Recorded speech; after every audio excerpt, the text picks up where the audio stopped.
Good morning, it's Emmanuel and we are on site.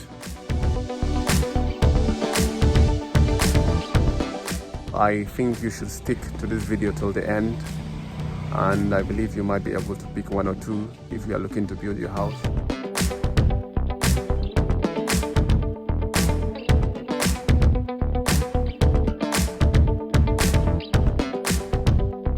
Today is Friday morning, and this is one of the sites we've been working on for a bit. Before I proceed, I'll take you around the site and I'll explain to you what we are up to. This site is a 5-bedroom bungalow with a pent floor. The pent floor is actually for a balcony.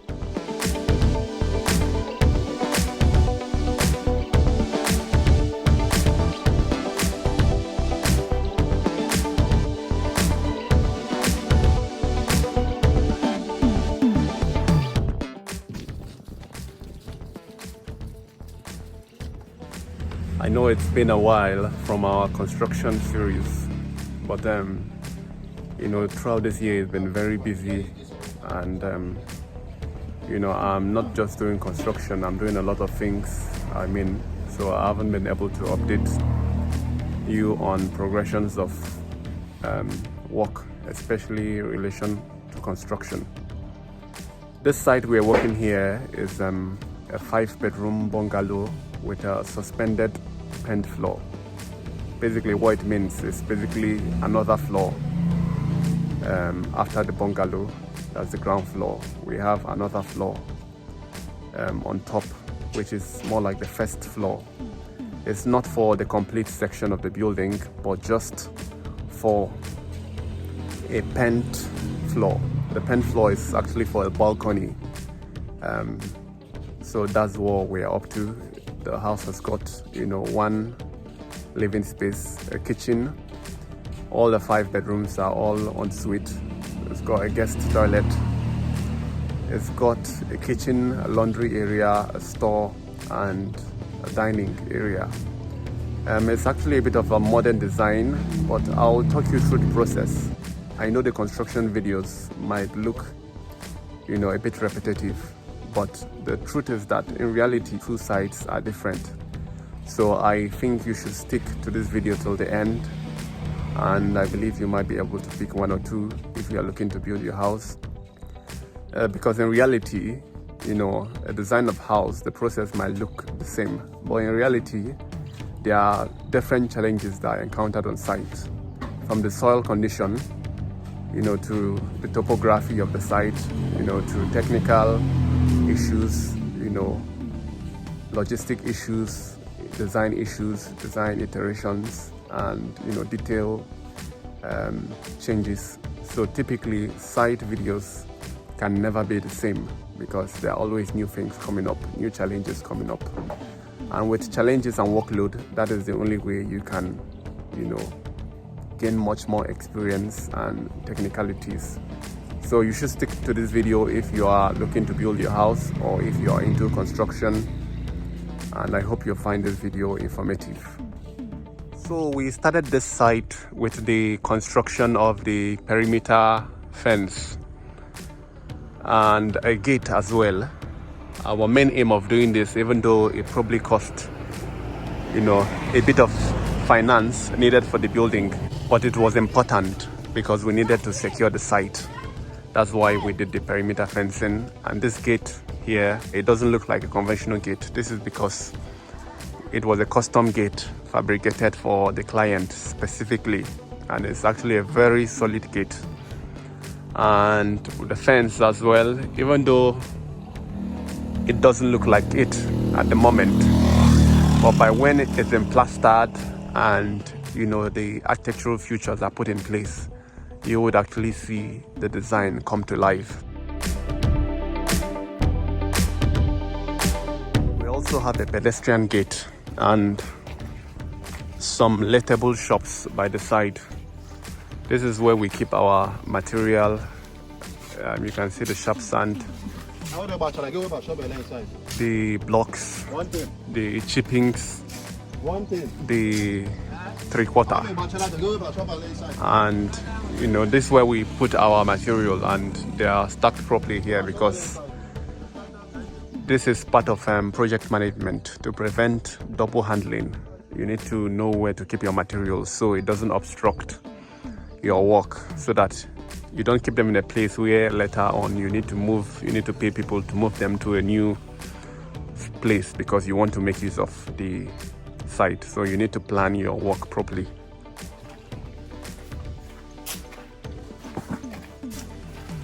By the way, today we are casting the concrete fascia, the parapet. That's why we are working on site today.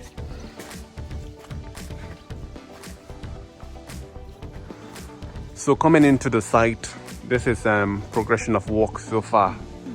The concrete fascia is ready, and I think let me take you on a walkthrough of the building first before we progress.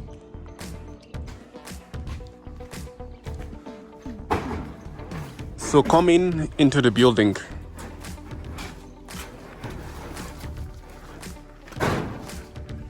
this is actually the main entrance for the building. From this place, this is where we're going to have a staircase here. And when you enter the building, there is a bit of a terrace here. So you could actually put a chair here. And typically why you have this in the house is just in case maybe you have a visitor and you want to stay outside. You know, typically you can, you know, have a chair here and, you know, get some fresh air if you wish, because you won't be interrupted by the rain anyways from this place because it will be roofed. So accessing the site, the building, you have by the right the guest bathroom. We have the mason walking up there. We are messing with the grid though. So this is the guest bathroom. It's basically a half bathroom. You just have only the WC and a sink and the window here. There's something about this window. Initially, we had the window from the floor to ceiling. This is the architectural future of the house. But on a reconciliation meeting with the client, we decided to bring the window back up because in the idea of the design, architectural design, the window was supposed to be from the lintel to almost the floor. It's basically an architectural future for aesthetics. Aesthetics basically means for basically it's a design feature, like a beautification of the house. That's the intended way it's supposed to be. But we went through it and saw that personally, when I mean personally, the client, you know, he's decided, you know, to have the conventional window for various reasons. In the anteroom, we have this big opening here. It's actually a window, and it's aesthetics purpose as well, ventilation, you know, it's part of the design as well because it's a modern building design. You won't always see all the windows like the 1.2 by 1.2 meters windows you see in normal houses. This is another window, by the way, and that's the window for your room. You can see it looks like a door. That makes the slender windows, as they call them. Slender means basically the length is greater than the breadth. It's basically to achieve an architectural, you know, modern look. So this is the anteroom basically. You might as well have a chair here in future. So there's the anteroom, and the anteroom, it leads into the main lounge. The main lounge, this is the main lounge with two massive windows in front, and outside here is the terrace where I mentioned earlier. You could actually have a chair there if you will.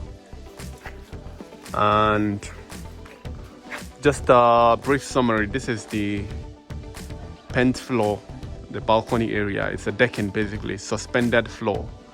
The building is basically like a story building, a one-story building. I don't know if there's any other thing you call it. It's basically like a one-story building, but not all the whole section has got the first floor. It's just a section, and this balcony here is going to be like inside the roof in a way, partially inside the roof, while the other part will be exposed in a way, not entirely anyways. So the implication of this penthouse here, the implication on our building is that we made building the house, we had built it like a duplex. A duplex basically means a story building with a building with one floor, because the foundation had to be, more like the foundation of a duplex because of the suspended floor. Let me take you through.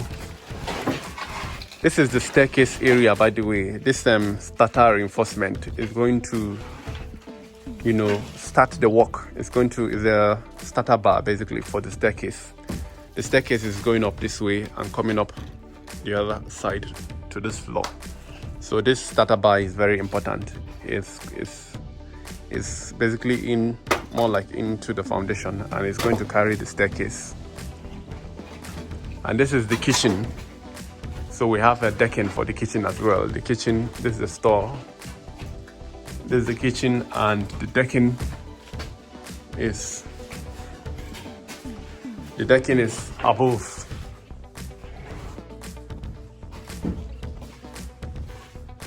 And the decking as well for the kitchen terrace. So because of this terrace, because of the balcony, our building had a foundation of more like a duplex. So essentially this house is like a duplex in a way, but not entirely. So that's basically it. This is the master's bedroom with 3 windows, 2 windows by the side and a window here, and a closet and a bathroom with a window. We actually have 5 all ensuite rooms in this house, and obviously people tend to ask me, can't a room share a bathroom? Basically having 2 rooms share a bathroom. It can happen. Typically it happens where there is no space, or where you're looking to cut costs of building, bathrooms for all the rooms. But typically I would advise that, having all rooms all ensuite, it adds value to the house, even in future if you want to sell it or let it out. Because letting houses, there are people that will tell you that, sorry, I can't share a bathroom. So having that bathroom adds value to the house. In future, if you want to sell it, if you want to let it out, if you want to repartition it, to sections and then sell them off, it's easier because all rooms have got bathrooms, and it's an advantage to you, because even houses you have these days that have got shared bathrooms, they typically tend to convert them to be all ensuite. So there's no point you building in like 2024 and you're going back, to the years before, instead of upgrading to the trend. But I typically understand that, cost might be an issue, land space might be an issue. So it's not a problem. It's all about knowing what is best for you. This is another room as well with the bathroom. And this space here is for the wardrobe, the closet. This is another lobby leading into the next room.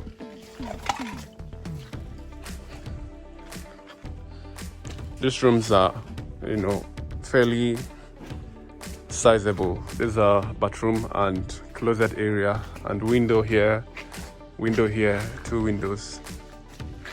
And we've got 2 more bedrooms at the other side.